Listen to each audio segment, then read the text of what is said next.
সিরিন হয়ে গেছে, মানে এরা সব জান্নাতের পাগল পারা। জোরে জোরে বলেন সুবহানাল্লাহ, আরো জোরে বলেন বাবা সুবহানাল্লাহ। আমার ভাইজান খুবই খেয়াল করেন, আমার আল্লাহ বলেছেন যারা জান্নাতি মানুষ হবে,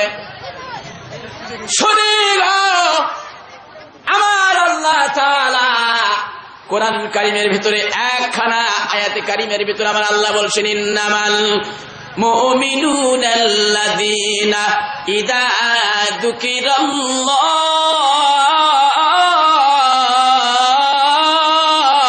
বলেন আল্লাহু আকবার, আরো জোরে বলেন আল্লাহু আকবার।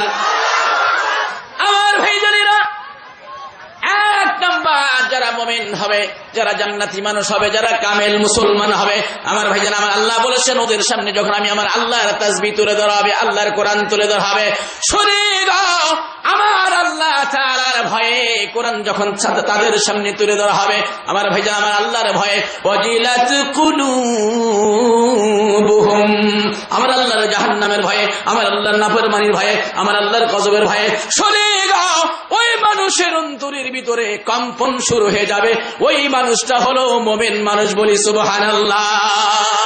ওয়াজিলাত কুলুবুহুম, যেই মানুষের সামনে, বাংলাদেশের মুসলমানের সামনে যদি কোরআনকে আঘাত করা হয়, খুবই খেয়াল করে শোনেন, কোরআনকে লাথি মারা হলো, কোরআনকে ডাস্টবিনে ফেলা হলো, আলেমদেরকে গ্রেফতার করা হলো, পাকড়াও করা হলো, রিমান্ডে দেওয়া হলো, মামলা দেওয়া হলো, আমার ভাইজান মুসলমানের শরীরে আঘাত লাগে না, মুসলমান কাঁদে না, মুসলমান ব্যথা পায় না, মুসলমান দুঃখ করে না, বুঝতে হবে এটা মুসলমান নয়, মুসলমানের দুশ্মন। কথা বলেন ঠিক কিনা? আমার ভাইজান আল্লাহর ভয় কি হালকার উপর তাফসীর করব, যেহেতু আর সামনে আরো অনেক মেহমান আসবেন, মেহমান আমাদের সামনে অপেক্ষায় রয়েছেন। ভাইজান একজন সাহাবীর ঘটনা আমি আপনাদের সামনে তুলে ধরছি। সাহাবীর নাম যিনি আপনার কাতেব ওহী ছিলেন, ওহী লিখতেন, এমন একজন আশরায়ে মুবাশশারা সাহাবী, একজন জান্নাতি সাহাবী, বলেন সুবহানাল্লাহ।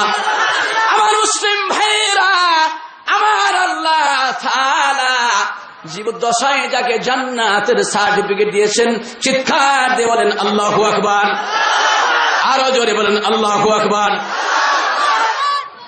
ইমাম মুআবিয়া রাদিয়াল্লাহু তাআলা আনহু, দেখেন আল্লাহর ভয়টা কত বেশি ছিল। আজকে আমি আপনি মুসলমান, বাংলাদেশের জমিন থেকে ইসলাম চলে যায়, কোরআন চলে যায়, আলেম উলামা নির্যাতিত হচ্ছেন, নিষ্পেষিত হচ্ছেন, অত্যাচারিত হচ্ছেন। হায়রে মুসলমান, আলেমদের প্রতি আপনার দুঃখ লাগে না? আজকে আমি আপনি কেমন মুসলমান হলাম? মুআবিয়া রাদিয়াল্লাহু তাআলা আনহু জীবনে কোনদিন ফরজ নামাজ তো নয়, আমার ভাইজান ওয়াজিব তো নয়, সুন্নাত তো নয়, বন্ধু জীবনে একদিন শুধুমাত্র নফল নামাজ, তার মানে তাহাজ্জুদ নামাজ পড়তে পারে নাই। হাদিসের কিতাবের ভিতরে আমার ভাইজান মাওলানা শাবারি থানবী রাহিমাহুল্লাহ তাআলা ওনার কিতাবের ভিতরে লিখেছেন, মুসলিম ভাইরা একদিন তাহাজ্জুদের 2 রাকাত নামাজ পড়তে পারে নাই, শয়তান ঘাড়ের উপর চেপে বসছে। তার মানে শয়তান বলছে, হুজুর গো, জীবনে বহুদিন তাহাজ্জুদ নামাজ পড়েছেন, একদিন যদি তাহাজ্জুদ নামাজ আপনার বাদ হয়ে যায়, হুজুর জীবনেও আপনার কোনো ক্ষতি হবে না। হুজুর গো, এটা কোনো ফরজ নামাজ নয়, কোনো ওয়াজিব নামাজ নয়, কোনো সুন্নত নয়, হুজুর সাধারণ তাহাজ্জুদ নফল ইবাদত একদিন যদি না পড়েন হুজুর কোনো সমস্যা হবে না। আমার ভাইজান নবীজির সাহাবী মুআবিয়া রাদিয়াল্লাহু তাআলা ঘুমিয়ে পড়েছেন, বেলাল মসজিদে নববীতে আযান দিয়েছেন, মুআবিয়ার ঘুম ভেঙে গিয়েছে। বন্ধু খুবই খেয়াল করেন, ফজরের নামাজের পর আল্লাহর দরবারে চোখের পানিগুলো ফেলে দিয়েছেন, হে মাবুদ আমি কি করলাম? আমার জীবনে একদিন তাহাজ্জুদের 2 রাকাত, 4 রাকাত, 8 রাকাত, 12 রাকাত নামাজ চলে গেল। আয় মাবুদ, কিয়ামতের ময়দানে তুমি আল্লাহ যদি আমি মুআবিয়াকে প্রশ্ন করো, মুআবিয়া রে কি জন্য একদিন তাহাজ্জুদ নামাজ পড়িস নাই? আমি রব্বুল আলামিন তুমি রব্বুল আলামিন তোমার দরবারে আমি সাহাবীর কোনো জবাব থাকবে না। আমার ভাইজান ফজর থেকে শুরু করে জোহর পর্যন্ত, জোহর থেকে থেকে শুরু করে আসর পর্যন্ত, আসর থেকে শুরু করে মাগরিব পর্যন্ত, মাগরিব থেকে শুরু করে আমার ভাইজান এশা পর্যন্ত, এশা থেকে শুরু করে আবার তাহাজ্জুদ পর্যন্ত আমার আল্লাহর দরবারে কান্না কাটি দিয়ে ভরে গেছে, চোখের পানিগুলো দরদর করে বলছে শুনিগা আর গভীর রজনীতে। পরদিন শয়তান চলে আসছে, শয়তান সওয়ার হয়েছে, হুজুর আসসালামু আলাইকুম, হুজুর গো নামাজ পড়ে নেন, আর জীবনেও কোনোদিন তাহাজ্জুদ নামাজ বাদ দেওয়া যাবে না। আমার মুসলিম ভাইরা, নবীজির সাহাবী মুআবিয়া রাদিয়াল্লাহু তাআলা আনহু শয়তানকে ডেকে বলছে তুমি কি গতকালকে এসেছিলে নাকি? হুজুর আমি আসছিলাম, কিন্তু গতকালকে আসছিলে, আমাকে তুমি নামাজে নিষেধ করেছো, আজকে নামাজ পড়তে বলছো, তুমি তো হলে শয়তান, তুমি মানুষকে খারাপ কাজে নির্দেশ দিবে, কিন্তু আমাকে কি জন্য নামাজের কথা তুমি বলছো? শুনিগা শয়তান ডেকে বলছে হুজুর একদিন তাহাজ্জুদের 2-4 রাকাত নামাজ না পড়ে আপনি যত কেঁদেছেন, চোখের পানি আল্লাহর দরবারে ঝরিয়েছেন, এই চোখের পানি আপনার আল্লাহর দরবারে আপনার সম্মানটা যত বেড়েছে, আপনার ইজ্জত যত বেড়েছে, আপনার সম্মান, আপনার আব্রু যত বেড়েছে, শুনিগা একদিনের চোখের পানি উসিলাই আপনার জীবনের সব নফল নামাজগুলো পরাজিত হয়ে গিয়েছে। জোরে জোরে বলেন সুবহানাল্লাহ। আমার ভাইজান দেখেন, নবীজির সাহাবী, প্রখ্যাত সাহাবী, আল্লাহর নবী যাকে বলেছেন জীবদ্দশায় বলেছেন মুআবিয়া তোমার জীবনের গুনাহ আমার আল্লাহ তাআলা মাফ করে দিয়েছেন, তুমি জান্নাতি। ওই একজন সাহাবীর জীবনে ছোট্ট একটা অ্যাক্সিডেন্টের কারণে ভাইজান একদিন নফল নামাজ না পড়ার কারণে সারাদিন আল্লাহর দরবারে ক্রন্দন করেছেন, হায় রে জাদুরানীর মুসলমান, হরিপুরের মুসলমান, আমার আল্লাহর সাথে নাফরমানি হয়, মুসলমান কি করে ঘরে বসে থাকে? কথা বলেন ঠিক কিনা? আমার মুসলিম ভাইরা, সমস্ত বাংলাদেশে ডানে যান, বামে যান, দক্ষিণে যান, উত্তরে যান, ভাইজান সব জায়গায় বাংলাদেশে একটা ভিন্ন পরিবেশ তৈরি হয়েছে। কি কথা বলা হয়েছে কি হয় নাই? কথা বলছে হয়েছে কি হয় নাই? আমার ভাইজান এই মুহূর্তে বাংলাদেশের কোন মুসলমান, কোন খাঁটি মুসলমান, কোন জান্নাতি মুসলমান, কোন কামেল মুসলমান শুধু আল্লাহর তাসবিহ নিয়ে মসজিদে বসে থাকলে চলবে না। কথা বলেন ঠিক কিনা? জাগো মুসলমান, ধ্বংস কর নাফরমান, নইলে কিন্তু কঠিন হাবি বাঁচানো ইমান। সামনে চলো যাও এগিয়ে, সামনে চলো যাও এগিয়ে, ওগো নওজোয়ান, সামনে চলো যাও এগিয়ে, ওগো নওজোয়ান, নইলে কিন্তু কঠিন হাবি বাঁচানো ইমান। আল্লাহর কোরআন বুকে রেখে সামনে যাও এগিয়ে, আল্লাহর কোরআন বুকে রেখে সামনে যাও এগিয়ে, নইলে কিন্তু কঠিন হাবি বাঁচানো ইমান।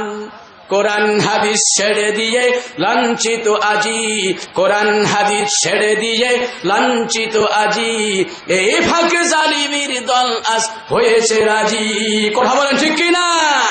জাগো মুসলমান, ধ্বংস কর নাফরমান, নইলে কিন্তু কঠিন হাবি বাঁচানো ইমান। জাগো মুসলমান, ধ্বংস কর নাফরমান, নইলে কিন্তু কঠিন হাবি বাঁচানো ইমান। একটু নারায়ে তাকবীর স্লোগান দেওয়া যাবে? বাবা বাবা যাবে যাবে নাকি শীত বেশি লেগে গেছে? বেশি লেগেছে, খুবই কষ্ট হবে। সবাই দেওয়া যাবে? সবাই দুহাত তুলবেন, একজন হাত নিচে রাখবেন না, আল্লাহর নাফরমান হয়ে যাবেন। নারায়ে তাকবীর। সবাই দুহাত তুলেন, একজন রাখবেন না। নারায়ে তাকবীর। জোরে জোরে নারায়ে তাকবীর।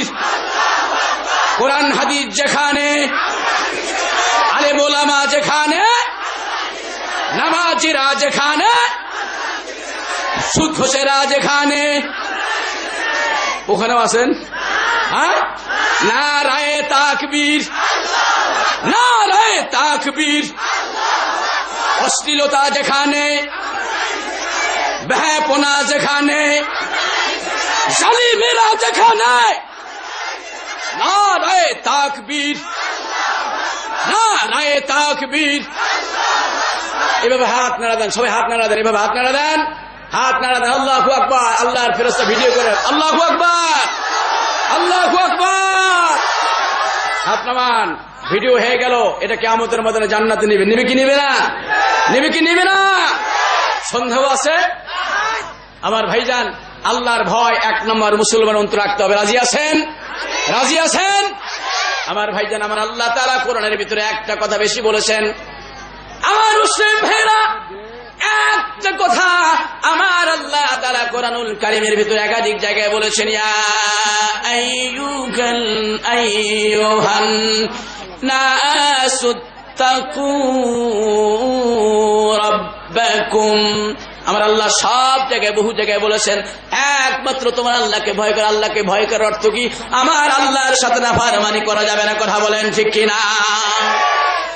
আজকে আমাদের দেশের ভিতরে, বাংলাদেশের ভিতরে, বাংলাদেশে কবে যে আল্লাহর গজব চলে আসবে আল্লাহই ভালো জানে। কথা বলেন ঠিক কিনা? এদেশের ভিতরে সন্ত্রাস বেড়েছে। স্বাধীনতার পর থেকে এই বর্তমান সময়ে সবচাইতে সন্ত্রাস বেড়েছে, চাঁদাবাজ বেড়েছে, খুন খারাপি বেড়েছে, হত্যা বেড়েছে, ধর্ষণ বেড়েছে, আলেমদের প্রতি নির্যাতন, জুলুম, অত্যাচার বেড়েছে। কথা বলেন ঠিক কিনা? এই অবস্থা যদি বাংলাদেশে চলতে থাকে সেদিন বেশি দূরে নয় যেদিন বাংলাদেশে আবার আল্লাহর গায়বী আযাব আসবে। কথা বলেন ঠিক কিনা? মুসলমান শুধু এই প্যান্ডেলে স্লোগান দিলে চলবে না, চরিত্র সংশোধন করতে হবে। সকলকে বলছি, একজন আল্লাহর সাথে নাফরমানি করে যাবেন। রাজি আছেন? রাজি আছেন? আমার ভাইজান খুব খেয়াল করে শুনেন, আমার আল্লাহ বলেছেন, ইন্নাল্লাযীনা ইয়াখশাউনা রাব্বাহুম বিল গায়ব। আল্লাহকে যদি ভয় করেন, অনেক তাফসীর ছিল, অনেক আলোচনা ছিল, সময়ের অভাবে ভাইজান আমি সামনের দিকে চলে যাচ্ছি। আল্লাহকে যদি ভয় করেন, আল্লাহকে দেখা যায় নাকি? আল্লাহকে দেখছেন? কেউ দেখেছেন? বাবা দেখা যাবে? যাবে। মুসলিম ভাইরা, পৃথিবীর সব জিনিসগুলো আপনি দেখবেন, আপনার দৃষ্টি চলে আসবে, আপনি দৃষ্টিগোচর করবেন, আপনার অবলোকন হবে, চোখের সামনে চলে আসবে। আমার ভাইজান শুধু একটা জিনিস, একজন সত্তা, একজন মাবুদ, একজন রব। আমার আল্লাহ তাআলা কোরআনুল কারীমে বলছেন, লাইসা কামিসলিহি শাই। আমি আল্লাহ তাআলার কোনো উদাহরণ নাই, আমার কোনো উপমা নাই, আমার কোনো এক্সাম্পল নাই। আমি রব্বুল আলামিন। পৃথিবীর একজন মানুষ চর্ম চক্ষু দিয়ে আমি আল্লাহকে দেখা যাবে না। আল্লাহকে ভয় করলে কি লাভ? আল্লাহ বলছেন, ইন্নাল্লাযীনা ইয়াখশাউনা রাব্বাহুম বিল গায়ব লাহুম মাগফিরাতুন ওয়া আজরুন কাবীর। আল্লাহ বলছে, আমি আল্লাহকে যে কেউ দেখে নাই, ও দেখায় না দেখায়, আমি আল্লাহকে যে বিশ্বাস করবে, আল্লাহ বলছেন তাদের জন্য দুটো পুরস্কার, লাহুম মাগফিরা। একটা হলো জীবনের তামাম সগীর গুনাহ আল্লাহ মাফ করতে পারে কি পারে না? কথা বলে পারে কি পারে না? ওয়া আজরুন কাবীর। বলেন আল্লাহু আকবার। আরো জোরে বলেন আল্লাহু আকবার। আমার আল্লাহ বলছে আরেকটা পুরস্কার হলো, আমি রব্বুল আলামিন দুনিয়ায় আমাকে যে বান্দা ভয় করলো, মারামারি করলো না, বিশ্বজিতের মতো মানুষকে হত্যা করলো না, ভাইজান দিবালোকে মিডিয়ার সামনে স্পষ্ট জায়গায় আল্লাহ বলেছেন, এই বান্দাদেরকে, এই যুবকদেরকে যারা মারামারি করবে না, খুন খারাপি করবে না, আমি আল্লাহকে ভয় করবে, কিয়ামতের ময়দানে আমি রব্বুল আলামিন তাকে রিজাব জান্নাতের মেহমান বানাবো। চিৎকার দিয়ে বলেন সুবহানাল্লাহ। এক নম্বর কাকে ভয় করতে হবে? আরো জোরে কাকে? এক নম্বর আল্লাহকে। দুই নম্বর আল্লাহ বলছেন, ওয়াইদা তুলিয়াত আলাইহিম আয়াতুহু যাদাতুহুম ঈমানা। দুই নম্বর আমার আল্লাহ বলেছেন, এই মুমিন ব্যক্তি, জান্নাতি ব্যক্তি, এদের 2 নাম্বার লক্ষণ, 2 নাম্বার কাজ, 2 নাম্বার বন্দেগী হলো এই কোরআন এদের সামনে যখন তুলে ধরা হবে, আল্লাহ আর কোরআন যখন তাদের সামনে উত্তোলন করা হবে, তুলে ধরা হবে, সরে যাও। এই মানুষগুলোর অন্তরের ভিতরে আল্লাহর ভয়ে যাদাতুহুম ঈমানা, তাদের ঈমান গুলো আগের চাইতে লক্ষ গুণ বেড়ে যাবে। কথা বলেন ঠিক কিনা? এই যে কোরআন, এই কোরআন পৃথিবীর মানুষের বেঁচে থাকার হাতিয়ার। কথা বলেন ঠিক কিনা? ছোট্ট একটা উদাহরণ দিই আপনাদের সামনে। এই যে আপনারা যারা গাড়ি চালান, আমাদের সভাপতি সাহেব একটা গাড়ি নিয়ে এসছে, মনে করেন ঢাকা থেকে, পাজারো গাড়ি। কি গাড়ি বাবা? আরো যদি বলেন কি গাড়ি? এই জাতীয় একটা উন্নত গাড়ি নিয়ে আসছে। গাড়ি কিনবার আগে আমাদের সভাপতি সাহেব আপনার কি বলে, মালিকের চেম্বারে, শোরুমে যাবে কি যাবে না? কথা বলে বাবা, যাবে কি যাবে না? ওখানে গিয়ে আগে একটু পরামর্শ নিয়ে, ভাইজান আমি ঠাকুরগাঁ থেকে এসেছিলাম, হরিপুর জাদুরানী, মানে এলাকার মহিলারা জাদু করে। হ্যাঁ, মহিলারা জাদু করে কি করে না? তাহলে জাদুরানীর নাম হলো কেন? আল্লাহু আকবার। মনে হয় এই এলাকার মহিলারা কঠিন জাদু করে। পুরুষেরা ভালো, মহিলা সব জাদুরানী, এই জন্য এলাকার নাম হয়েছে জাদুরানী। আমার ভাইজান, মহিলাদের সঙ্গে রোমান্টিক কিছু কথা বলবো, হাতে যদি সময় হয় মহিলারা কেউ নারাজ হবেন না। আমার ভাইজান সভাপতি সাহেব চেম্বারে চলে গেল, শোরুমে চলে গেল, মালিকের চেম্বারে চলে গেল। মালিকের চেম্বারে গিয়ে বলে, আমি ঠাকুরগা থেকে এসেছিলাম, বন্ধু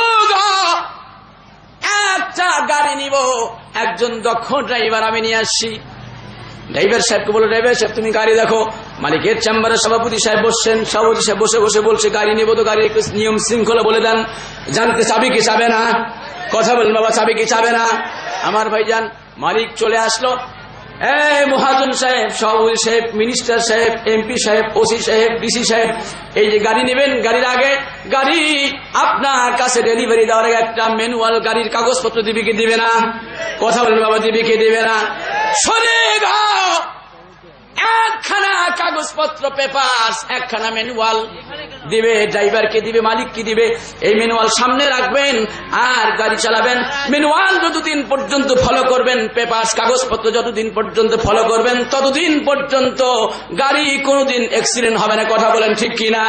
আর ড্রাইভার যদি ইচ্ছা মতো গাড়ি চালায়, যখন যেখানে ইচ্ছা মারবে, আবার তুলে নিয়ে আসবে। আমার ভাইজান ম্যানুয়াল যদি সামনে না রাখে, কাগজপত্র যদি সামনে না রাখে, ভাইজান গাড়িটা অ্যাক্সিডেন্ট হবে কি হবে না। আমার ভাই, আমার আল্লাহ বলছেন, সমস্ত পৃথিবীটা আমি আল্লাহ দিলাম।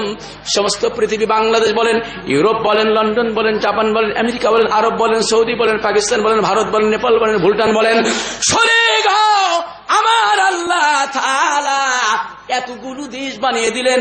এই দেশগুলো পরিচালনার জন্য আল্লাহ বলছেন, আমি একটা কিতাব দিয়ে দিলাম, একটা ম্যানুয়াল দিলাম, একটা পেপার দিলাম, একটা কাগজপত্র দিলাম। এই কিতাবের নাম আমার আল্লাহ কোরআনুল কারীমে বলছেন, হুদাল্লিন নাস। এই কিতাব পৃথিবীর সব মানুষকে জাহান্নাম থেকে জান্নাতে নেবে, কথা বলেন নেবে কি নেবে না। কোরআনের বিরুদ্ধে এখন আন্দোলন চলছে, চলে কি চলে না বাবা, চলে কি চলে না। এই কোরআন পৃথিবীর লক্ষ কোটি কোটি মুসলিম তৌহিদি জনগণের হৃদয়ের স্পন্দন। যতদিন পর্যন্ত কোরআন থাকবে, ততদিন পর্যন্ত মুসলমান শান্তির থাকবে, কথা বলেন ঠিক কিনা, আরো জোরে বলেন ঠিক কিনা। কোরআন হলো আমাদের জন্য মৌমাছি, কোরআন হলো মধু, আমরা হলো মৌমাছি।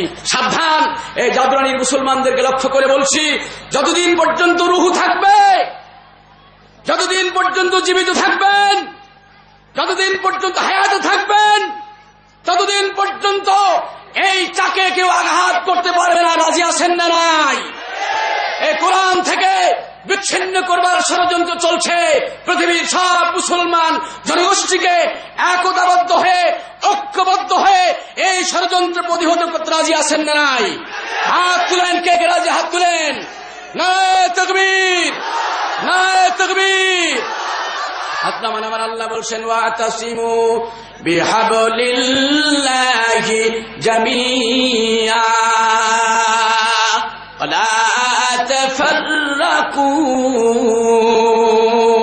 আল্লাহ বলছেন, এই কোরআনটা একতাবদ্ধ হয়ে ধরো, সারিবদ্ধ হয়ে ধরো, দলবদ্ধ হয়ে ধরো, একাগ্রতার সাথে ধরো।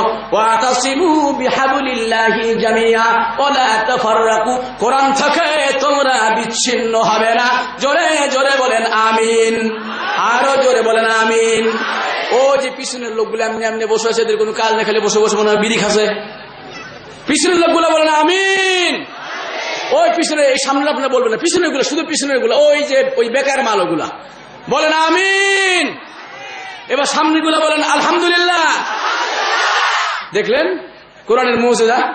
ওগুলো হলো বেকার মাল, এগুলো কাজের মাল। রাজি আছেন? জোরে জোরে ডানা বামে একযোগে আওয়াজ দিয়ে বলুন আমিন, আর জোরে বলুন আলহামদুলিল্লাহ। দেখেন কবি ইকবাল কত সুন্দর করে একটা কবিতা বলেছেন, গর কুরআন খানি সব ও রোজে আয় হাবিব, গর কুরআন খানি সব ও রোজে আয় হাবিব, গর কুরআন খানি সব ও রোজে আয় হাবিব, আকুরে গলমা তোরা বাশার নসিব, তারি কুরআন পসন্দ পেশে খোদা, তারি কুরআন পসন্দ পেশে খোদা, তারি কুরআন পসন্দ পেশে খোদা, আকুরে গলমা লাজরম বাহারাজ ফেদা, আকুরে গলমা লাজরম বাহারাজ ফেদা। জোরে জোরে বলেন আল্লাহু আকবার, আরো জোরে বলেন আল্লাহু আকবার। আমার ভাইজান কিয়ামতের ময়দানে শুধু সারাংশ তুলে ধরছি। কিছু মানুষ জান্নাতে চলে যাবে আমার ভাইজান কিয়ামতের ময়দানে। যেই মানুষগুলো কোরআন ভালোবাসবে, দিনকে ভালোবাসবে, ইসলামকে ভালোবাসবে, কোরআনের রাষ্ট্র কায়েম করবে, দিন কায়েম করবে। মসজিদে যেমন আমার কোরআন থাকবে, পার্লামেন্টে কোরআন থাকবে, মাদ্রাসায় কোরআন থাকবে, সব জায়গায় কোরআন থাকবে। এই কোরআনকে যারা জীবনের সঙ্গী বানিয়ে নিবে, কোরআনের সাথে যারা ভালোবাসা রাখবে, কোরআনের সাথে প্রেম নিবেদন করবে, আমার আল্লাহ বলছে জীবনে মরণে শয়নে স্বপনে যারা কোরআনকে ভালোবাসবে, বন্ধুরা আমার আল্লাহ তাআলা বলেছেন কিয়ামতের ময়দানে ওই কোরআন মানুষগুলোকে রিসিপশন করে রাষ্ট্রীয় সংবর্ধনা দিয়ে আপনাদের সকলকে জান্নাতের ময়দানে নেবেন। জোরে জোরে বলেন সুবহানাল্লাহ। কোরআন হাদিস আমল করো ওহি মুসলমান, যে কোরআনে পার করিবে হাসরের ময়দান। কোরআন হাদিস আমল করো ওহি মুসলমান, যে কোরআনে পার করিবে হাসরের ময়দান। যে কোরআনে নূরের আলো, সে বাতি সকল জালো, মুছে যাবে দিলের কালো সেই কোরআনের উসিলাই। কোরআন হাদিস আমল করো ওহে মুসলমান, যে কোরআনে পার করিবে হাসরের ময়দান। বলি যে কোরআনে পার করিবে হাসরের ময়দান। আওয়াজ দেন যে কোরআনে পার করিবে হাসরের ময়দান। কোরআন খানে বুকে নিয়া, মাতা পিতার সাথে নিয়া, দলে দলে যাইবে তারা জান্নাতের ময়দান। কোরআন হাদিস আমল করো ওহে মুসলমান, যে কোরআনে পার করিবে হাসরের ময়দান। আল্লাহু আকবার, আল্লাহু আকবার। এই যে মাদ্রাসায় কোরআন শিক্ষা হয় কি হয় না বাবা? হয় কি হয় না? আমাদের সমাজে একটা প্রবাদ আছে, খুব খেয়াল করেন, একজন আওয়াজ দিবেন না। যারা দাঁড়িয়ে আছেন এরা বসে পড়েন, আর যদি না বসেন 1000 টাকা জরিমানা নিব। রাজি আছেন? রাজি আছেন? এই এগুলো ধরেন, এরা যদি না বসে ভলান্টিয়ার চলে যান, এরা এমনি বসে যাবে। এরা খুব ভেজাল মাল, এরা দাঁড়ায় থাকে কেন? আলেমের কথা সম্মান দেয় না কেন? আমার ভাই সব বসে পড়েন, পিছনে যান, জায়গা আছে। আমাদের দেশে আমাদের সমাজে একটা প্রবাদ আছে, খুব খেয়াল করেন, শিক্ষা জাতির মেরুদণ্ড। আমরা বলি কি বলি না বাবা? কথা বলেন, বলি কি বলি না? শিক্ষা যদি জাতির মেরুদণ্ড হয় বাবা, তাহলে ওষুধে ভেজাল দেখে শিক্ষিত না মূর্খ লোক? শিক্ষিত না মূর্খ? এই যে মন্ত্রণালয় থেকে গম বাজেট হয়, চাউল বাজেট হয়, এগুলো সব মেরে খায় মন্ত্রী। কথা বলেন ঠিক কিনা? আর জোরে বলেন ঠিক কিনা? এগুলো এমপি মেরে খায়। কথা বলেন ঠিক কিনা? উপজেলা নির্বাহী অফিসার মেরে খায় কি খায় না? ডিসি মেরে খায় কি খায় না? এরা শিক্ষিত না মূর্খ? শিক্ষিত না মূর্খ? সব জায়গায় যত ভেজাল আছে, সব ভেজালের ভিতরে শিক্ষিতরা মূল। ঠিক না ঠিক বাবা? কথা বলেন ঠিক না ঠিক? তাহলে শিক্ষা জাতির মেরুদণ্ড কিভাবে হলো? শিক্ষা গতানুগতিক শিক্ষা জাতির মেরুদণ্ড নয়। আল্লাহ নবী বলেছেন কোরআনের শিক্ষা জাতির মেরুদণ্ড। জোরে জোরে বলেন সুবহানাল্লাহ, আরো জোরে বলেন সুবহানাল্লাহ। এই মাদ্রাসায়, নুরানি মাদ্রাসায়, হেফজ মাদ্রাসায়, কওমি মাদ্রাসায়, দাখিলি মাদ্রাসায় ছেলে দিবেন, একটা ছেলে পড়াবেন, ও দেখবেন ভদ্র হবে, নামাজি হবে, ভদ্র হবে, বিনয়ী হবে, ভদ্র হবে, নম্র হবে। হবে কি হবে না বাবা? ও মুরব্বীদের দেখলে আসসালামু আলাইকুম ওয়া রাহমাতুল্লাহ, বাবাজি ভালো আছেন। আর এমন কিছু শিক্ষা আজকে আমাদের সমাজে আছে, আমি সবার বদনাম করছি না। এরা লেখাপড়া অর্জন করে বাংলাদেশে মানুষ হত্যা করে। করে কি করে না বাবা? করে কি করে না? আমি চ্যালেঞ্জ করছি, স্বাধীনতার পর থেকে পর্যন্ত বাংলাদেশে যত রাজনৈতিক ব্যক্তি এসেছেন, যারা ইসলামী রাজনৈতিক ব্যক্তি, একজনে যদি দেখাতে পারেন কোন মামলায় জড়িয়ে পড়েছে, দুর্নীতির মামলায়, এখানে 50,000 টাকা জরিমানা দেব। কথা বলেন ঠিক কিনা? আমাদের কেয়ারটেকার ফখরুদ্দিন দেশ থেকে বিদায় হয়েছে, আমরা তার জন্য দোয়া করি। কেয়ারটেকার ফখরুদ্দিন যখন চলে গেল, এদেশের অনেক রাজনৈতিক ব্যক্তি যারা ইসলামী নেতৃবৃন্দ, এদের নামে কোন মামলা ছিল না বাবা? ছিল? কথা বলেন ছিল? কেন? এই কেয়ারটেকার ফখরুদ্দিন, মঈনুদ্দিন এরা বুঝতে পেরেছে যারা ইসলামী রাজনীতি করে এরা পরিচ্ছন্ন, পরিষ্কার, এদের কোনো ময়লা নেই। কথা বলেন ঠিক কিনা? কেন? এদের গোড়া ইসলাম ঢুকেছে। এদের গোড়া কি ঢুকেছে? এই যে কোরআনের শিক্ষা ঢুকেছে। এরাই জাতির মেরুদণ্ড। কথা বলেন ঠিক কিনা? পৃথিবীর যে সেই শিক্ষা জাতির মেরুদণ্ড হতে পারে না। আমরা এই কথার সাথে একমত নয়। আপনারা রাজি আছেন? রাজি আছেন? আমার ভাইজান, আমার সময়ের দিকে আবার খেয়াল রাখতে হবে। মাত্র 2টি পয়েন্ট আমি আপনাদের সামনে তুলে ধরেছি, আর 3টি পয়েন্ট আমি পেন্ডিং রেখে দিলাম। এই মাত্র আমি একটু মহিলাদের দিকে স্টিয়ারিং ঘুরিয়ে দেবো। রাজি আছেন? রাজি আছেন? আমি দেখলাম যখন গাড়ি নিয়ে আসলাম, হাজার হাজার মা বোনগুলো রানী সংকুল থেকে হেঁটে হেঁটে আসছে, কিন্তু বহু মহিলার শরীরে আমি শীতের কাপড় দেখি নাই, সব চিকন জামা পরে আসছে। কথা বলেন ঠিক না? এই জন্য মাঝে মাঝে আমি অনেক জায়গায় বলি, আল্লাহ তুমি শীত যদি দুটো ভাগ করতে তাহলে খুব ভালো হতো। একটা হলো সারা বছর মহিলাদের জন্য শীত থাক, আর পুরুষের জন্য অর্ধেক গরম অর্ধেক শীত। রাজি আছেন? রাজি আছেন? এরা এত নোংরা, এত অশালীন, এত অনাবর্জিত, এত অনাকাঙ্ক্ষিত পোশাক পরে, অসভ্য অশালীন পোশাক পরে, যেগুলা মুসলিম সমাজে মানায় না। কথা বলেন ঠিক কিনা? আরে জোরে বলেন ঠিক কিনা? আরে বাবা, পেপার খুললে, পত্রিকা খুললে আমরা সবসময় দেখি নারী ধর্ষণ হচ্ছে, অ্যাসিড দগ্ধ হচ্ছে, মেয়েরা মারা যাচ্ছে, যৌতুক বেড়ে যাচ্ছে। এর একমাত্র কারণ আমাদের সমাজে বোরকা না থাকার কারণে। রাজি আছেন? আজকে থেকে বোরকা চালু করেন। আল্লাহর কসম, আল্লাহর কসম, আল্লাহর ইজ্জতের কসম, বাংলাদেশের সব ছেলেরা ভদ্র হবে। হবে কি হবে না? বলেন হবে কি হবে না? আমার ভাইজান, 4 শ্রেণীর মহিলা জাহান্নামে যাবে। কয় শ্রেণীর? আরো জোরে বলেন, কয় শ্রেণীর? 4 শ্রেণীর মহিলা জাহান্নামে যাবে, 4 শ্রেণীর জান্নাতে যাবে। 4 শ্রেণীর মহিলাকে বিয়ে করা যাবে না, 4 শ্রেণীর মহিলাকে বিয়ে করা যাবে। বলেন সুবহানাল্লাহ। 4 চারে কত? 4 চারে কত? এভাবে 3 জন 12, 4 চারে 12। শোনেগা, 4 চারে 16 শ্রেণীর মহিলার যদি আলোচনা করা হয় 1 সপ্তাহ লেগে যাবে। যাবে কি যাবে না? আমি শুধু তর্জমা তাফসিরে যাব না, যেহেতু অনেক মা বোন আসছেন। যদি মহিলাদের সম্পর্কে কথা না বলি, রাস্তার মাঝখানে ব্যারিকেড দিবে কি দিবে না? এখন মহিলারও ডাকাতি করে কি করে না? মহিলারও ডাকাতি চিন্তা করে। ভাইজান, আমি যেন একটা গান বানিয়েছি, গানটাকে আপনাদের বলে দেই। এই গানের ভিতরে যেই মা পড়ে যাবেন, যেই মহিলা পড়ে যাবেন, যেই বোন পড়ে যাবেন, মাগো জীবনেও জান্নাতে যা যেতে পারবেন। এই ছেলে, এই 500 টাকা লেখেন। ওর নাম আবুল না, 500 টাকা লেখেন। না, মোবাইল ধরে রাখেন। ও মাঝখান থেকে উঠলো কেন? রাজি আছেন? আমার ভাইজান, গানটা খুব ভালো করে শুনুন, নিত্য নতুন মডেলিং গান। ও আল্লাহ, আল্লাহ গো, তুমি কি তাদের দেখো না? ও আল্লাহ, আল্লাহ গো, তুমি কি তাদের দেখো না? মডার্ন যুগের মাইয়া গুলি, কিগুলি? আমার বাবাজিরা কেউ মাইন্ড করবে, এটা আমি যুবকদের গান বলছি, যুবতীদের গান বলছি। বাবাজি, আপনারা শুধু শুনে থাকবেন, আমল করা যাবে না। ও আল্লাহ, আল্লাহ গো, তুমি কি তাদের দেখো না? ও আল্লাহ, আল্লাহ গো, তুমি কি তাদের দেখো না?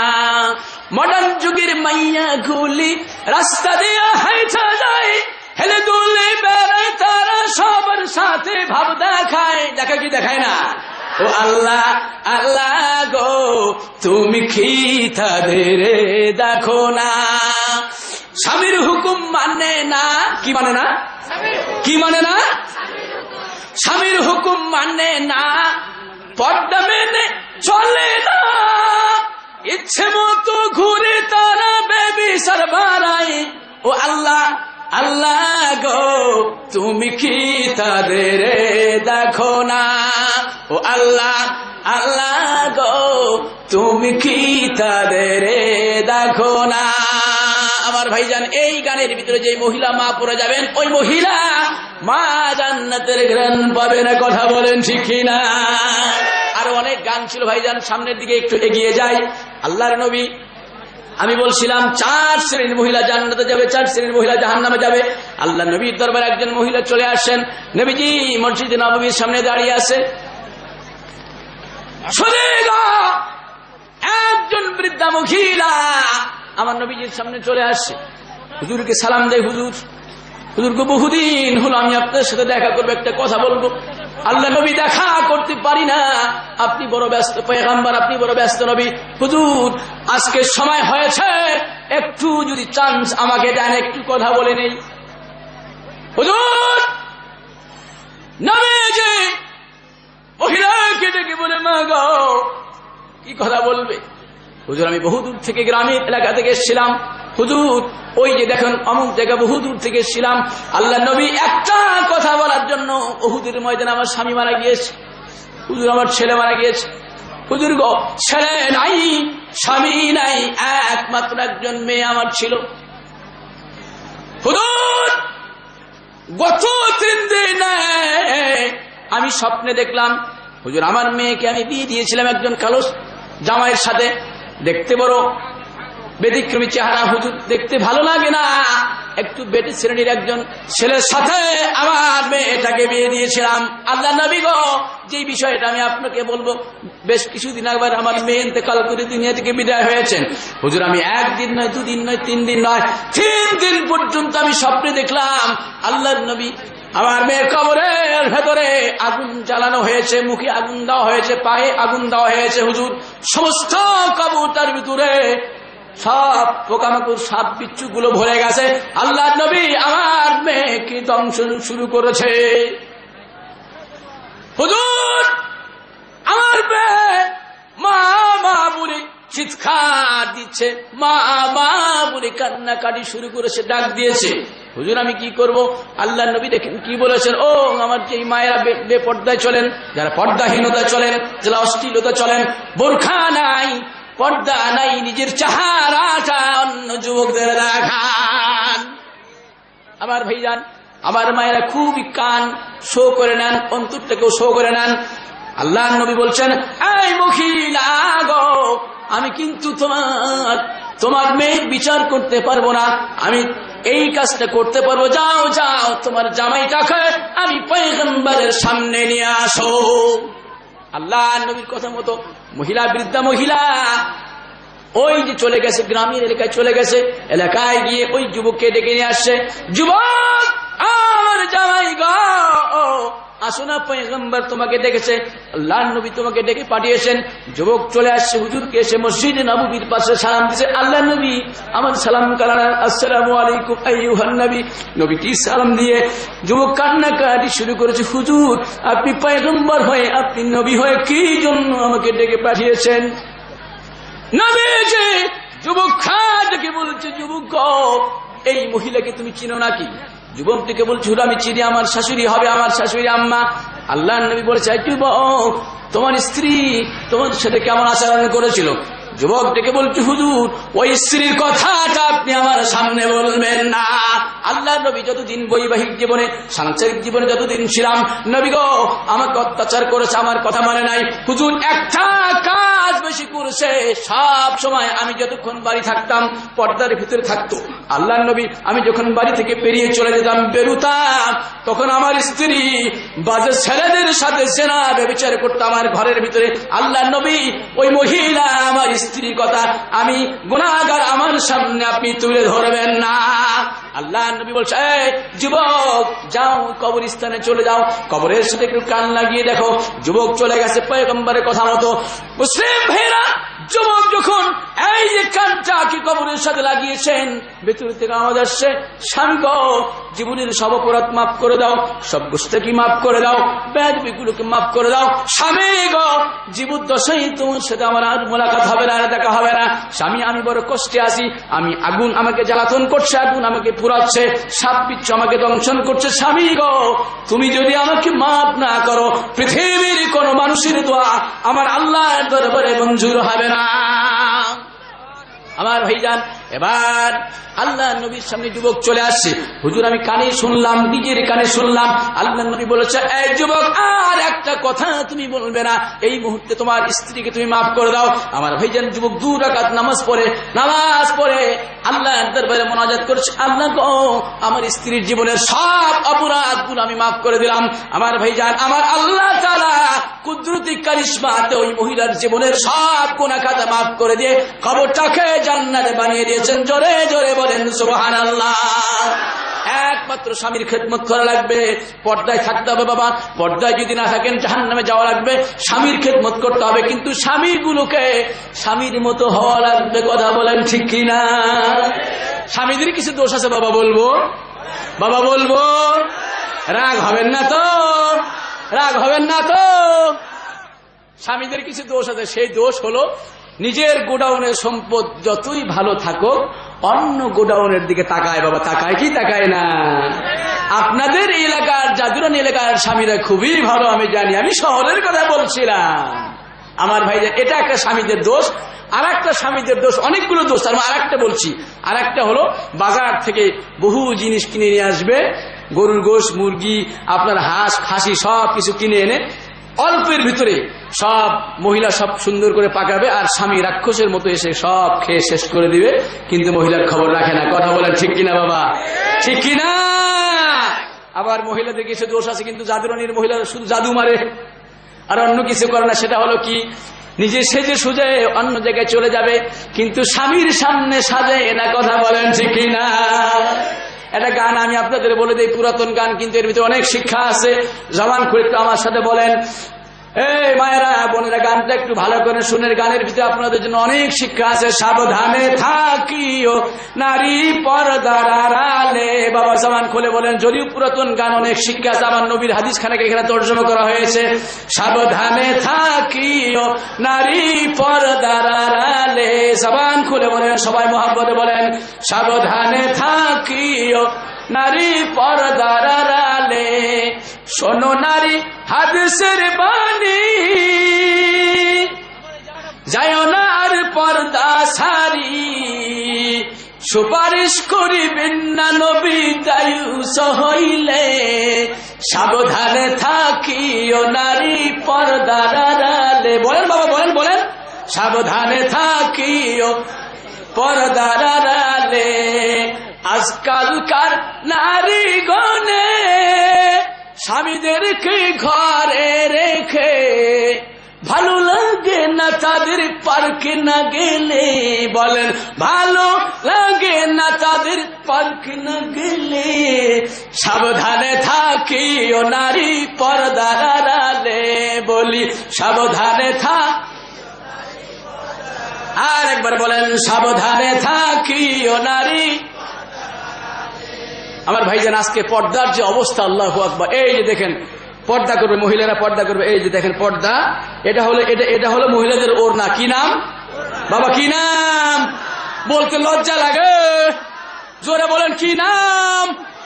এই যে ওড়নাটা এইভাবে দিল, এই যে মানে ফাঁস লাগিয়ে মরে যাবে। রাজি আছেন বাবা? এই ফাঁস লাগালো, এটা হলো ওড়না। দুই পাশে বর্ডার খালি। বর্ডার যদি বাবা খালি থেকে চোর ঢুকবে কি ঢুকবে না? ঢুকবে কি ঢুকবে না? আবার এই দেখেন, এই যে সুন্দর করে এইভাবে দিবে, মুখটাকে এত সুন্দর বোরকা পরে, সুবহানাল্লাহ। এই যে বোরকা পরবে, বোরকা পরে এইভাবে হেড অফিস খালি। কি খালি বাবা? এই হেড অফিস যদি খালি থেকে, ওখানে পুলিশ আক্রমণ, চোর আক্রমণ করবে কি করবে না? করবে কি করবে না? এখানে অনেক ওলামা কেরাম এসছেন, আপনারা জানেন, যেহেতু ঐতিহাসিক তাফসীর প্রোগ্রাম, মহিলাদের মাথা থেকে পা তালু পর্যন্ত সবটুকুন ইজ্জত। কথা বলেন ঠিক কিনা বাবা? আরো বলেন ঠিক কিনা? এই ইজ্জতের যদি আপনি হেড অফিস যদি খুলে রাখেন বাবা, তাহলে ওখানে চোর ডাকাত লুচ্চার আক্রমণ করবে কি করবে না? করবে কি করবে না? এখানে আপনি কুকুরকে, একটা কুকুর পালেন, একটা বিড়াল পালেন। খুব খেয়াল করে শুনেন, দেখেন, দুটো প্রাণী নিয়ে কথা বলি। একটা কুকুর পালেন, একটা বিড়াল পালেন। কুকুরের প্রিয় জিনিস কোনটা? গরুর গোশত। ঠিক না বাবা? কথা বলেন ঠিক না?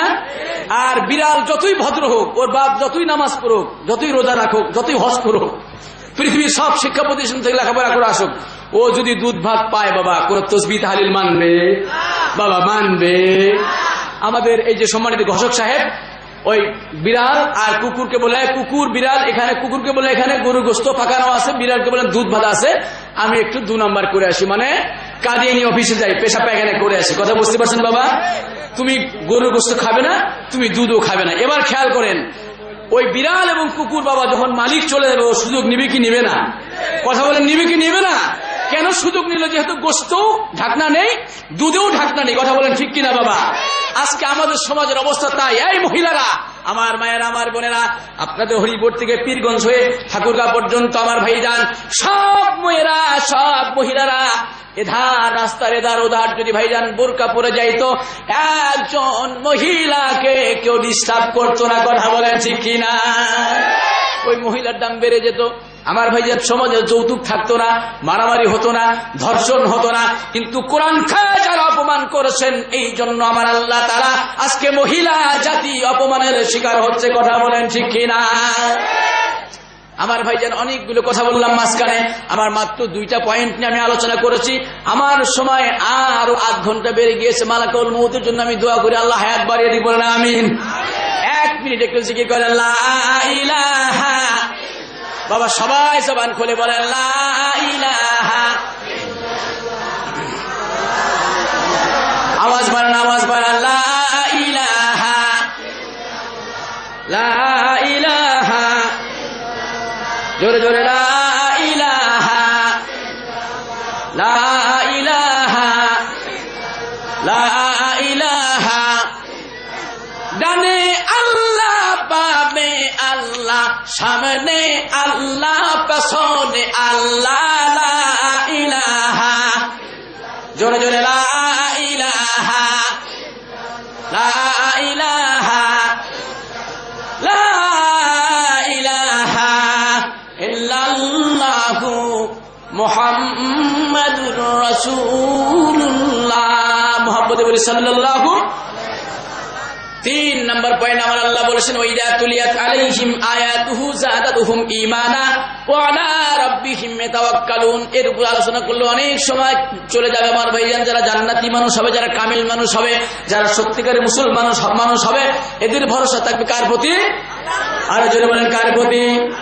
এই দোয়াটা আমার সামনে, এই আয়াতটা আপনারা আমার সাথে একটু মুখস্থ করেন। এটা যখন বালা মুসিবত আসবে, সমস্যার সম্মুখীন হবেন, সকলে একটু বেশি বেশি বলবেন, জবান খুলে বলেন, হাসবুনাল্লাহু নি'মাল ওয়াকিল, নি'মাল মাওলা ওয়া নি'মান নাসির। আর একবার বলেন, হাসবুনাল্লাহু নি'মাল ওয়াকিল, নি'মাল মাওলা ওয়া নি'মান নাসির। আর একবার বলেন, 3 বার মুখস্থ হয়ে যাবে, হাসবুনাল্লাহু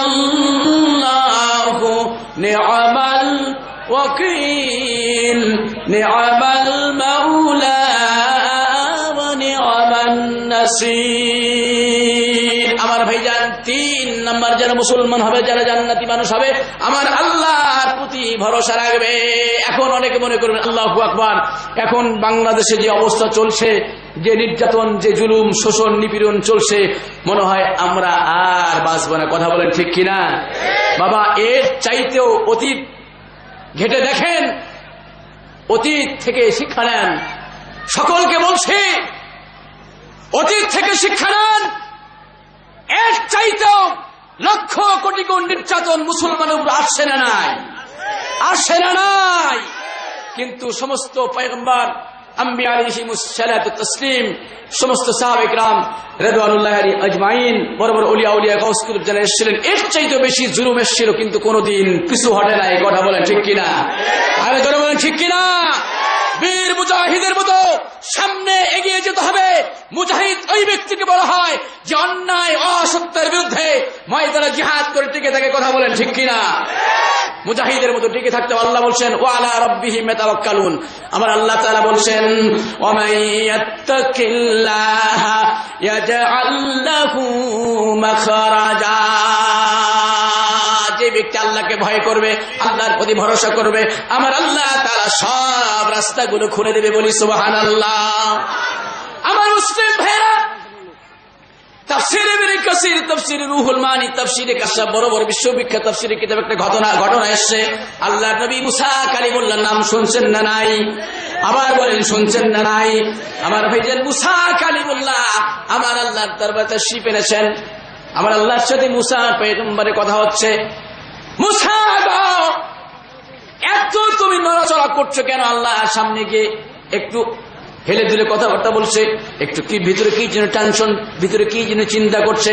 আমার আল্লাহ তাআলা মুসা কালিমুল্লাহকে বলছে, এই নবী মুসা, কি জন্য তুমি আমি আল্লাহর দরবারে এসে একটু নড়াচড়া করছো? কি জন্য কথাবার্তা বলছো? কি জন্য কোথাও যেন কিভাবে দেখছো? আমার ভাইজান, আল্লাহর নবী মুসা কালিমুল্লাহ আমার আল্লাহ তাআলাকে ডাকতে বলছে, আল্লাহ গো, তুমি জানো না ওই যে মাদিয়ান শহরের ভিতরে আমার স্ত্রীকে আমি রেখে আসি, আমার শাশুড়িকে রেখে আসি। আল্লাহ তাআলা সব থেকে জটিল বিষয়, আমার স্ত্রীর পেটের ভিতরে সন্তান রয়েছে। আমার ভাইজান, আমার আল্লাহ তাআলা মুসা কালিমুল্লাহকে বলেছেন, এই নবী মুসা গো, তোমার হাতের ভিতরে কি? আল্লাহর নবী মুসা বলছেন, ক্বালা হিয়া আসায়া। আল্লাহর নবী মুসা কালিমুল্লাহ বলছেন, আল্লাহ তাআলা আমার হাতের ভিতরে একটা লাঠি রয়েছে। আমার ভাইজান, আল্লাহ বলছেন, লাঠি দিয়ে সামনে দেখো তো কি? সামনে একটা বিশাল আকৃতির পাথর। খুবই খেয়াল করেন, আল্লাহর নবী মুসা কালিমুল্লাহকে আমার আল্লাহ বলছেন, নবী মুসা, ওই লাঠি দিয়ে পাথরের ভিতরে একটা আঘাত করো। আমার ভাইজানেরা, মুসা কালিমুল্লাহ একটা আঘাত মেরেছেন, এক আঘাতের ভিতরে কারণে পাথর ফেটে গিয়েছে। আমার আল্লাহ তাআলা বলছেন, নবী মুসা গো আবার একটা পাথর মারো, আর একটা পাথর ফেটে গেছে। আল্লাহ তাআলা বলছেন, আর একটা পাথর মারো, আর একটা আঘাত করো। আমার আল্লাহ তাআলার হুকুমে মুসা কালিমুল্লাহ আর একটা আঘাত করেছেন। 1 নম্বর পাথর চলে গেল, 2 নম্বর পাথর চলে গেল, 3 নম্বর পাথর ফেটে গেল। আমার ভাইজান 3 নম্বর পাথর ফেটে গিয়ে পাথরের ভিতর থেকে সুন্দর সুন্দর আকৃতির একটা ফড়িং বের হয়েছে, একটা পোকা বের হয়েছে।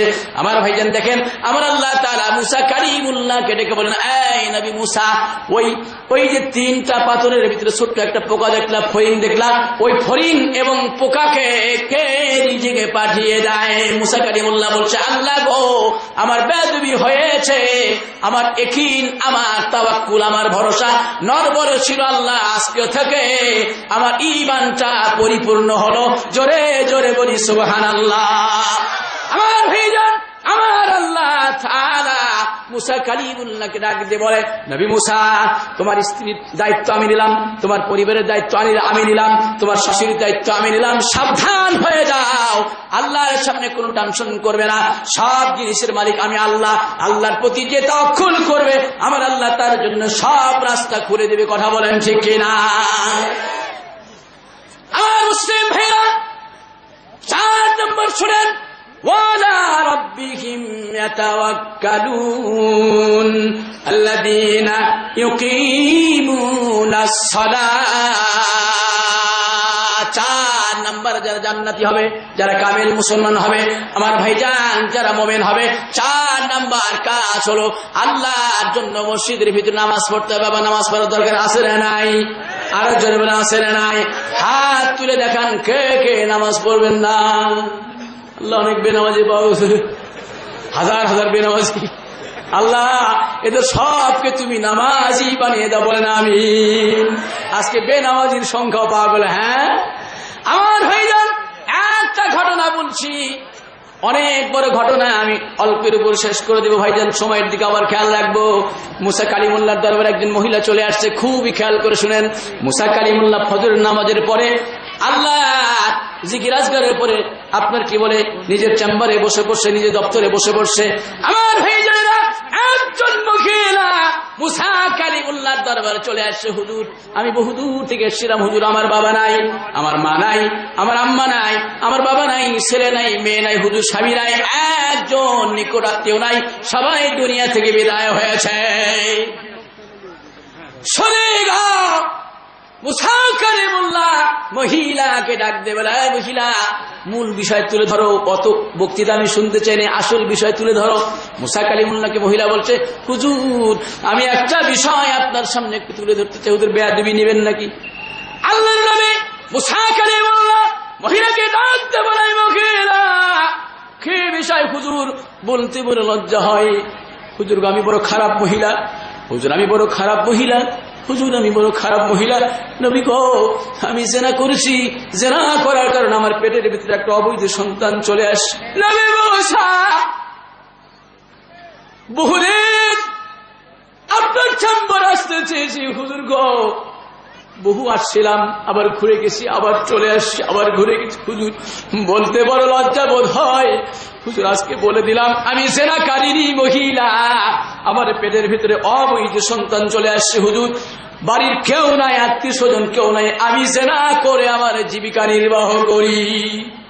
আল্লাহর নবী মুসা কালিমুল্লাহ মহিলা যখন ডানের সামনের দিকে চলে আসছে, মুসা কালিমুল্লাহ পেছনের দিকে চেহারা ফিরায়, আবার ডানে চলে আসে, বামে দেখে, আবার বামে আসে, ডানে দেখে, আবার পেছনে যায়, সামনের দিকে মুসা কালিমুল্লাহ দেখে।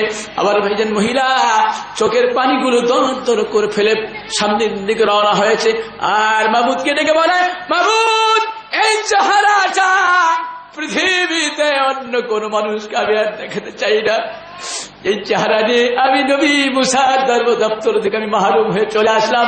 আল্লাহ গো এই চেহারাটা পৃথিবীর কোন পুরুষ যেন আর দেখতে না পারে। আমার ভাইজান, আমার আল্লাহ তাআলা কুদরতে আঘাত লেগেছে।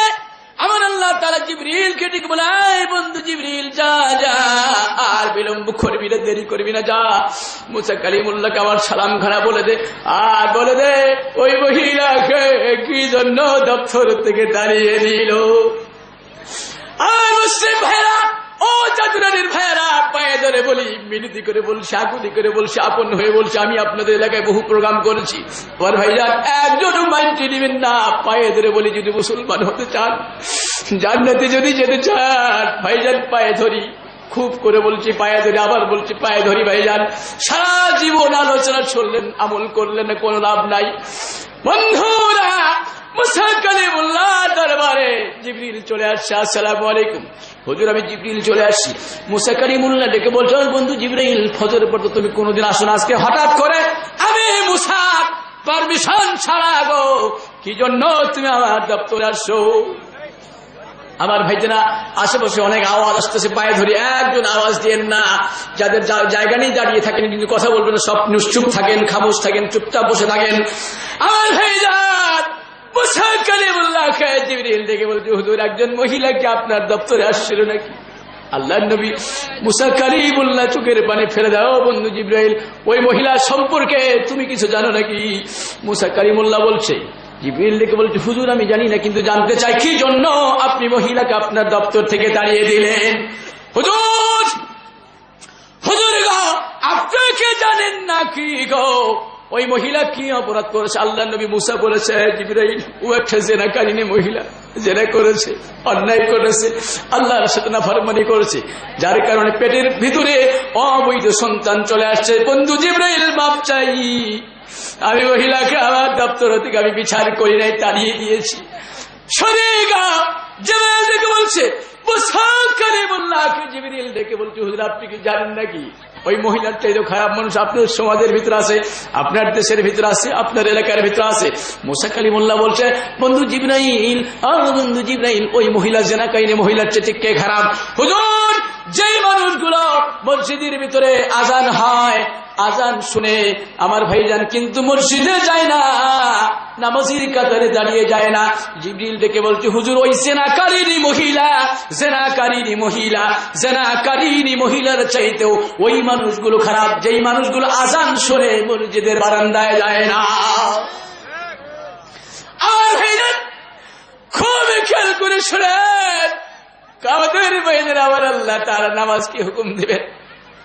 ভাইজান নামাজ যদি না পড়েন, যত বড় আলেম হন, যত বড় মুফতি হন, যত বড় মুহাদ্দিস হন, আমার আল্লাহ তাআলা বেনামাজিকে জাহান্নামে পাঠাবে। কথা বলেন ঠিক কিনা?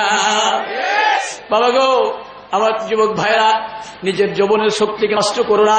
আমার যুবক ভাইরা, মসজিদে যখন আজান হবে সাথে সাথে নামাজে যদি যেতে পারো, আমার আল্লাহ বলছেন এই মানুষটা আমি রব্বুল আলামিন তাকে জান্নাতে পাঠাবো। চিৎকার দিয়ে বলেন সুবহানাল্লাহ। আমার ভাইরা, 4 নম্বর, নামাজ পড়তে হবে। আমার আল্লাহ তাআলা সব মুসলমানদেরকে পাকা নামাজি বানিয়ে দিন। বলেন আমিন। আর একবার বলেন আমিন। আমার ভাইজান, শুধু নাম হলে চলবে, নামাজ পড়তে হবে। 4 নাম্বার চলে গেল। সময়ের উপর আমি খেয়াল করে আলোচনা করছি, নাহলে 4টা-5টা বিষয়ে দীর্ঘক্ষণ আলোচনা করা যেত। 5 নাম্বার আমার আল্লাহ তাআলা বলছেন, আল্লাযীনা ইউকিমুনাস সালাতা ওয়া মিম্মা রাযাকনাহুম ইউনফিকুন। আমার ভাইজান, আল্লাহর রাস্তায় ব্যয় করা লাগবে। এই যে সমস্ত পৃথিবীর সম্পদগুলো কার বাবা? আল্লাহর। কার? আরো জোরে বলেন কার? ভাইজান, ইসলামের যতগুলো মূল ফাউন্ডেশন, যতগুলো মূল ভিত্তি রয়েছে, ইসলামের যতগুলো ফরজ বিধান আছে, তার মধ্যে একটা ফরজ বিধান হলো নিজের সমস্ত মালের 3 ভাগের 1 ভাগ আল্লাহর রাস্তায় দান করতে হবে। ইসলামী আন্দোলনের জন্য, মসজিদের জন্য, মাদ্রাসার জন্য। আমার ভাইজান, এইভাবে মক্তবের জন্য 1 ভাগ দান করতে হবে। একটা ঘটনা বলছি, আয়াত কেন্দ্রিক একটা ঘটনা আমি আপনাদের সামনে বলছি, যেহেতু এখানে একটা মাদ্রাসা রয়েছে। আমার ভাইজান, বাংলাদেশে শুধু নয়, সমস্ত পৃথিবীতে যত বড় বড় ওলি আউলিয়া আসছেন, যত বড় বড় মুহাদ্দিস আসছেন, যত বড় বড় দার্শনিক আসছেন, সব মানুষগুলো মাদ্রাসায় শিক্ষিত। কথা বলেন ঠিক কিনা? আমার ভাইজান, একজন সবচেয়ে বড় ইমাম সুলতান মাহমুদ গজনবী রাহিমাহুল্লাহ তাআলা। বন্ধু ঘটনাটা খুবই খেয়াল করে শুনেন। দেখেন মাদ্রাসায় দান করলে কত ফজিলত। এখানে আমার আল্লাহ তাআলার কোরআন হয়, কোরআন তেলাওয়াত করা হয়, নবীজির দর্শ দেওয়া হয়, হাদিস তাফসীরের আলোচনা হয়। আমার ভাইজান বাদশাহ সুলতান মাহমুদ গজনবী রাহিমাহুল্লাহ তাআলা একজন জলিল কদর তাবী ছিলেন, একজন বড় ইমাম ছিলেন। সদেগা একজন সবচাইতে বড় মাপের বাদশা ছিলেন। মুসলমান দেশের ভিতরে পৃথিবীর যতগুলো মুসলিম বাদশা ছিলেন, সুলতান মাহমুদ গজনবী রাহিমাহুল্লাহ তাআলা একজন তার অন্যতম ছিলেন। আমার ভাইজান অনেক বড় আলোচনা আমি হালকার উপর আপনাদের বুঝিয়ে দিব। আমার সময় শেষ হয়ে যাবে, বিদায় নিয়ে চলে যাব। সুলতান মাহমুদ গজনবী বন্ধুকে বলছেন, ও বন্ধু গো, চলো না একটু এলাকা ভ্রমণ করে আসি। ভাইজান একজন নিকটতম বন্ধু নিয়ে উটের পিছে সওয়ার হয়েছে। আপনার রাজধানী থেকে, সিটি থেকে বহু দূর গ্রামের গঞ্জের ভিতরে ঢুকেছে, জঙ্গলের ভিতরে ঢুকেছে। আমার ভাইজান বন্ধুকে ডেকে বলছি, বন্ধু গো, এই যে দক্ষিণ দিকে আমি জীবনেও কোনোদিন যাই নাই, এলাকা আমার কাছে ভয়ঙ্কর। বন্ধু গো, আজকে আমি সুলতান মাহমুদ তোমার কাছে কাবু হয়ে গেলাম, ছোট হয়ে গেলাম, সারেন্ডার করলাম, আমি মস্তক অবনত করলাম। ভাইজান তুমি আজকে একটু উটটা চালিয়ে নিয়ে যাও, আমি পেছনে পেছনে বসে থাকি। বন্ধুরা, বন্ধু বাদশাকে ডেকে বলছে, বাদশা তো দেওয়া, আজকে আমি উট চালাবো। দুইজন সামনের দিকে রওনা হয়েছে, দুজন সামনের দিকে যায়, আর আশেপাশে অনেক ভয়ঙ্কর একটা বিশাল জঙ্গল রয়েছে। ডানে জঙ্গল, বামে জঙ্গল, সামনে জঙ্গল, পেছনের জঙ্গল, বিশাল। দক্ষিণ আফ্রিকা শুধু নয় ভাইজান, এর চাইতে অনেক বড় সেকালে জঙ্গল ছিল। বন্ধুরা, সুলতান মাহমুদ অনেক দূরে চলে গেছে, জঙ্গলের মিডিল পয়েন্টে মাঝপথে চলে গেছে। মাঝপথে গিয়ে এবার তাকিয়ে দেখে বহু দূর আর একটু সামনে চলে গেছে। সামনের দিকে গিয়ে দেখে ওই যে দক্ষিণ পাশে বিশাল আকৃতির একটা আলো, বিশাল একটা আলো দেখা যায়, ভয়ঙ্কর আলোর মতো লাগে। বাদশাহ বন্ধুকে ডেকে বলে, বন্ধু গো, আর সামনের দিকে যাওয়া যাবে না, মনে হয় আমাদের সামনে আমাদের ডাকাত দল আমাকে আক্রমণ করার জন্য, আমাদের ধরার জন্য, আমাদেরকে ছিনতাই করার জন্য দাঁড়িয়ে আছে। বন্ধু বলছে, বন্ধু গো, তুমি চিন্তা করো না, আমি আজকে গাড়ি ড্রাইভ করছি, আমি তোমার বন্ধু হয়ে তোমাকে কথা দিলাম। আমার ভাইজান সামনের দিকে যাই, হঠাৎ করে ওই জ্বলন্ত বিশাল অগ্নিকুণ্ডটা নিভে গেল। বাদশা আরো ভয় পেয়ে গেল, কিরে এত বড় জ্বলন্ত আগুন কেন নিভে গেল? সামনের দিকে গিয়ে দেখে ছোট্ট একটা মাদ্রাসার তলবেলেম, ছোট্ট একটা মাদ্রাসার তলবেলেম। আমার আল্লাহ তাআলার মধুর কোরআন তেলাওয়াত করছে। বাবা জবান করে আমার সাথে কণ্ঠ মিলে বলেন, বিসমিল্লাহির রাহমানির। বাবা সবাই একটু বলেন, এতগুলো মানুষ আওয়াজ হয় না কেন? জবান খুলে বলেন, বিসমিল্লাহির রাহমানির রাহিম। আর রহমান, আমার আল্লাহর কোরআন পড়ছে। ভাইজান বাদশাহ ওর থেকে নেমে ওই যে মাদ্রাসার তালবেলেমকে সালাম করে, ও ছেলে তোমার নাম কি, বাড়ি কোথায়? হুজুর আমার নাম অমুক। হুজুর আমি অমুক মাদ্রাসায় পড়াশোনা করি। হুজুর গো আপনি খেয়ে আমি আপনাকে চিনলাম না। আল্লাহর বলে বাদশাহ সুলতান মাহমুদ যুবককে ডেকে বলে, ছোট্ট কিশোরকে ডেকে বলে, তোমার নাম কি, তুমি কি জন্য এখানে বাতি জ্বালিয়ে দাঁড়িয়ে আসো? যুবক ডেকে বলতে, হুজুর গো মেধা নাই, স্মৃতিশক্তি আমার নাই। ক্লাসের ভেতরে হুজুর আমাকে যা টিচিং দেয়, যা আমাকে দর্শ দেয়, আমাকে যা সবক দেয়, আমাকে যে পড়া দিয়ে দেয়, হুজুর মনে থাকে না, খেয়াল থাকে না, মেধা শক্তি আমার কাজ করে না। হুজুর এই জন্য আমার মাদ্রাসার যিনি প্রিন্সিপাল, যিনি অধ্যক্ষ, যিনি প্রধান, যিনি মুহতামিম, আমার ভাইজান উনি আমাকে একটা বাতি দিয়েছে, একটা ল্যাম্পু দিয়েছে, একটা কুপি দিয়েছে। এই কুপি দিয়ে হুজুর ডেকে বলেছে, গভীর রজনীতে তুমি 2 রাকাত 4 রাকাত নামাজ পড়বে। নামাজ পড়ে এই ল্যাম্পুটা বাতিটা নিয়ে, কুপিটা নিয়ে পড়াশোনা করবে। আমার আল্লাহ তাআলা কিছুদিন এই আমল, এই কাজ করতে থাকো, আল্লাহ তোমার জেহেনের ভিতরে বরকত দিবে। জোরে জোরে বলেন সুবহানাল্লাহ। আমার মুসলিম ভাইরা, এবার বাদশাহ ডেকে বলে, এই যুবক, ওই বাতিটা তোমার হেডমাস্টারকে দিয়ে দিও, হেড স্যারকে দিয়ে দিও, আর আজকে থেকে রাজকীয় একটা চেরাগ, রাজকীয় একটা বাতি আমি তোমাকে দিলাম। যুবক ডেকে বলছে, আমার ভাইজান, এই জাদুরানীর হরিপুরের মুসলমান ভাইয়েরা, এবার বাদশা ডেকে বলছে, এই একটা রাজকীয় বাতি, রাজকীয় চেরাগ, একটা কুফি তোমাকে দিয়ে দিলাম, কিয়ামতের ময়দানে আমার জন্য দোয়া করবে। আমার মুসলিম ভাইয়েরা, আল্লাহর বলে জবরদস্ত ওলি, সুলতানুল আউলিয়া, ইমামুল হারামাইন আমার ভাইজান, উনি চলে গেছেন ওখান থেকে দানটা করে, ওই তো ওটা আপনার ওই কেপতে আপনার কি বলে বাতিটা দিয়ে ওখান থেকে চলে গেছেন। সারা রাত চলে গেল। পরের দিন গভীর রজনীতে ঘুমিয়ে পড়েছেন। আল্লাহ নবী তার সামনে চলে আসছেন, এই ইমাম, আমি পয়গম্বরের সালাম খানা তুমি নাও, বলি সুবহানাল্লাহ। আমার ভাইজান, আল্লাহর নবী গভীর রজনীতে ডেকে বলছে, এই ইমাম কো, তোমার জীবনের যত কাজ তুমি করেছো, রাষ্ট্রীয় কাজ করেছো, সামাজিক কাজ করেছো, মসজিদের কাজ করেছো, মাদ্রাসার কাজ করেছো, একটি কাজ, একটি বন্দিগি, একটি ইবাদত আমি পয়গম্বরের দরবারে সবচাইতে বেশি ভালো লেগেছে। জোরে জোরে বলেন সুবহানাল্লাহ। আমার ভাইজান ইমাম থেকে বলছে, হুজুর সেটা কোন কাজ? গতকালকে তুমি মাদ্রাসার তালবে ইলমকে ওই একটা বাতি দিয়েছো, ওই বাতির উসিলায় আমার আল্লাহ তোমার প্রতি এত খুশি হয়েছে, এত সন্তুষ্ট হয়েছে। বন্ধুরা, কিয়ামতের ময়দানে আমি আল্লাহ পয়গম্বরের সাথে তুমি ইমামকে আমার আল্লাহ একসাথে পাশাপাশি দুটো জান্নাতের মেহমান বানাবে। জোরে জোরে বলি সুবহানাল্লাহ। আমার ভাইজান, এই জন্য নিজের টাকা পয়সা, কষ্টের কিছু টাকা পয়সা এই মাদ্রাসার দিকে সব সময় খেয়াল রাখবেন। আমার আল্লাহ বলছেন, এই 5টি গুণ যে ব্যক্তির ভিতরে চলে আসবে, 1 নাম্বার আল্লাহর ভয়, 2 নাম্বার কোরআন তেলাওয়াত করতে হবে, 3 নাম্বার আল্লাহর প্রতি বালা মুসিবতের সময় আল্লাহর প্রতি ভয় রাখতে হবে, 4 নাম্বার নামাজ প্রতিষ্ঠা করা লাগবে, 5 নাম্বার যাকাত দেওয়া লাগবে, দান খয়রাত করা লাগবে।